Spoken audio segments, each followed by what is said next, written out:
Belə, salam. Bugün dərinin quruluşu haqqında məlumat verəcəm. Görək insan dərisinin quruluşu necə olur. Dəri. Mən adətən dərinin quruluşunu özümə məxsus çəkirəm. Sonra şəkli də göstərib onun haqqında məlumat verəcəm. Gəlin birinci baxaq görək bizim dərimiz hansı funksiyaları yerinə yetirir. Yazıram dərinin funksiyaları. Dərinin funksiyaları 1. Dəri ağrını, soyuğu, sonra toxunmanı,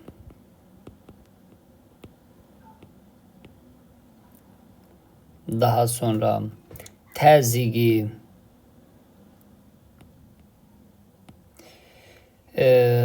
hiss edən reseptorları var. Təzyiqi hiss edən reseptorları var. Bu bir. İkincisi, deməli dərinin istilik tənzimində təbii ki iştirak eləyir. İstilik tənzimini həyata keçirir.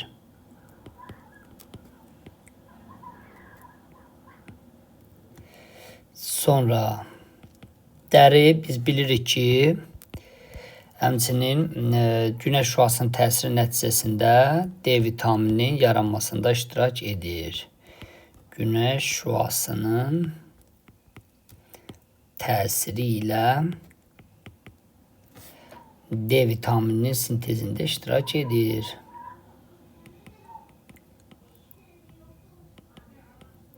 Sonra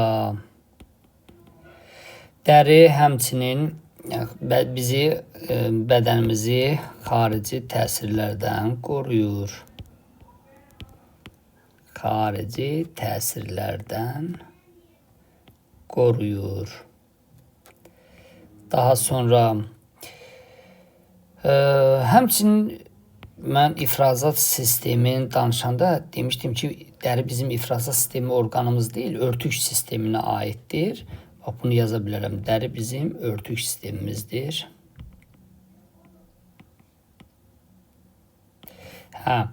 Örtük sistemimizdir, amma ifrazat funksiyasını yerinə yetirə bilir. İfrazat funksiyasını yerinə yetirir. Nəyi? Suyu və duzu orqanizmdən kənarlaşdırır. Yəni ifrazat sisteminə aid deyil demək istəyirəm. İfrazat funksiyasını yerinə yetirir. İndi gəlin dərinin enkəsinə baxaq görə gələ dərinin enkəsinin quruluşu necə olur. Adətən belə izahat eləyirəm. Tutaq ki, bu dərinin qatlarıdır.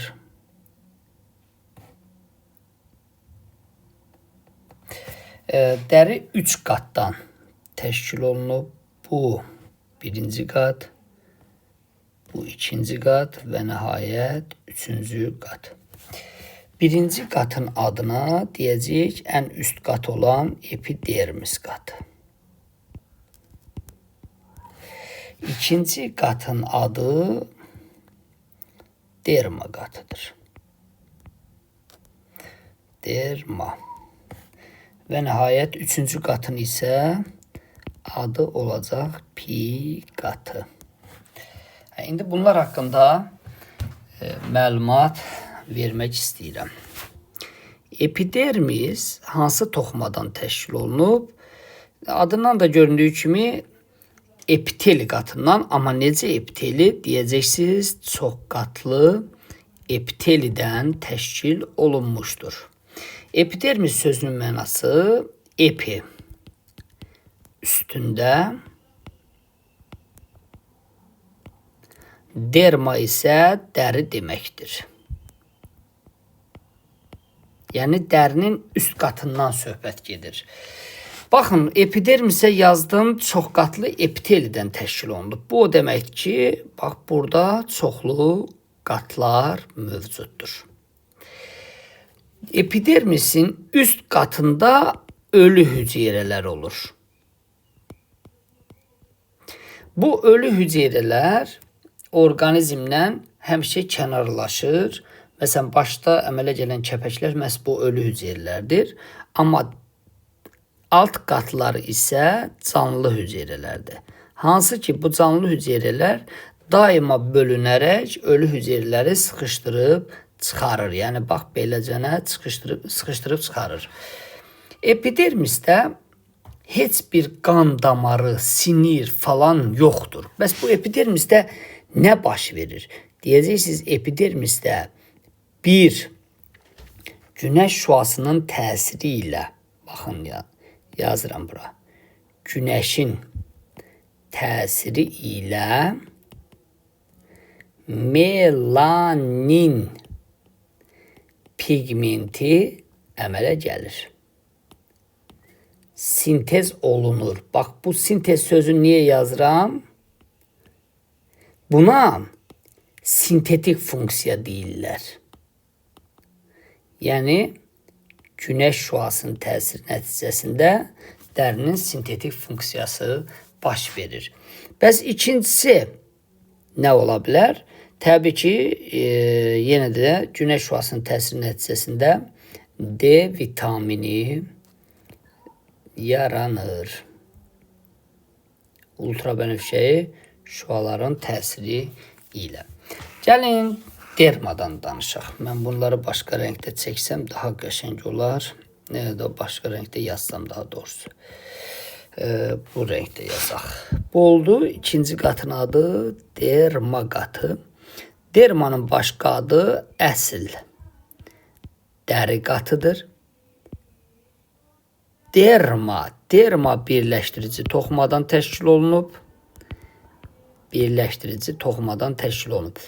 Bu derma qatında artıq hər şey. Bax, məsələn, epidermisdə dedim ki, nə qan damarları olur, nə sinirlər, nə reseptorlar falan. Amma demək olar, hər şey dermada yerləşir. Gəlin, baxaq görək nələr yerləşir dermada. Yazıram.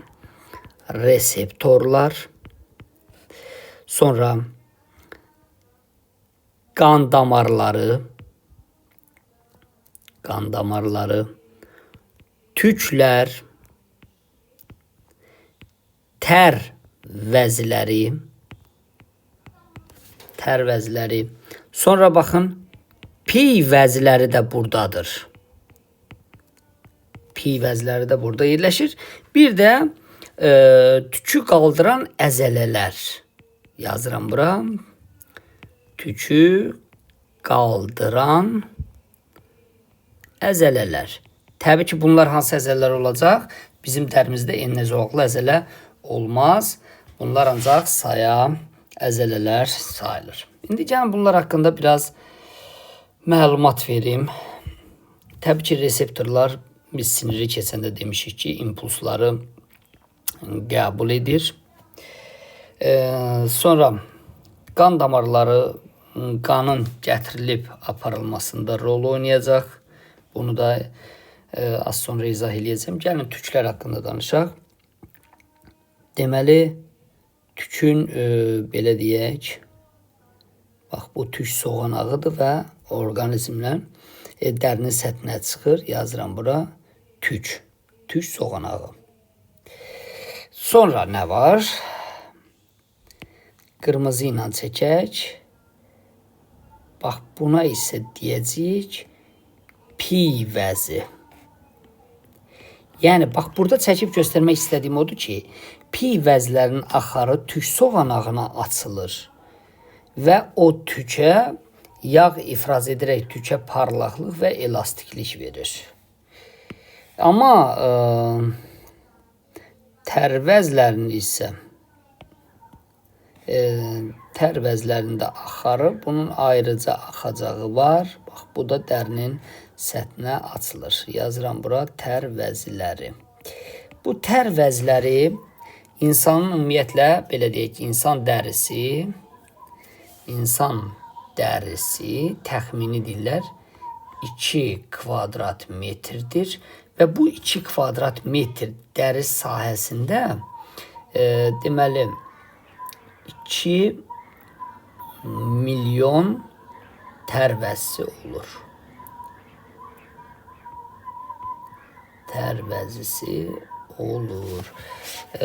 Tərdəki bir sutkada 0,7 1,3 litr tər ifraz olunur.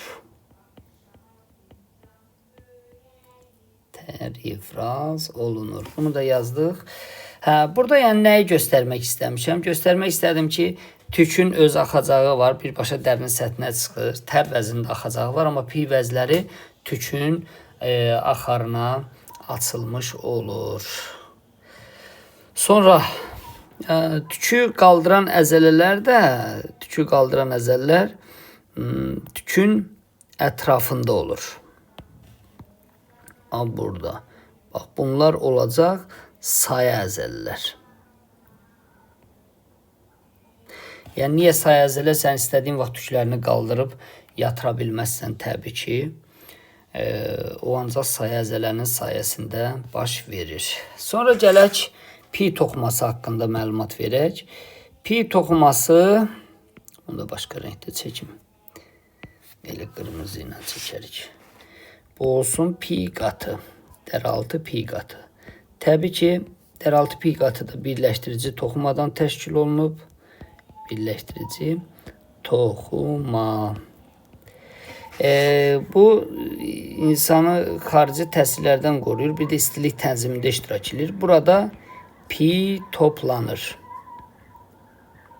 Yəni, insan arıqlayanda təbii ki, bu pi qatı nazikləşir. Kökələndə pi qatı qalanlaşmış olur. Və dedik nə prosesində iştirak edir? İstilik tənzimində iştirak edir. Bu da belə. İndi onun şəklində mən sizə göstərim ki, daha yaxşı. Bax, burada bu şəkli yükləmişəm. Dedim, ən azından şəkil üzərindən də yadda qalsın. Burada nələrə diqqət eləmək lazım olduğunu da sizə deyəcəm. Baxın, bayaqları izah elədim. Bu yuxarı hissə epidermisdir. Baxın, çəkirəm. Bu yuxarı hissə epidermisdir. Bax, bu hissə epidermisdir.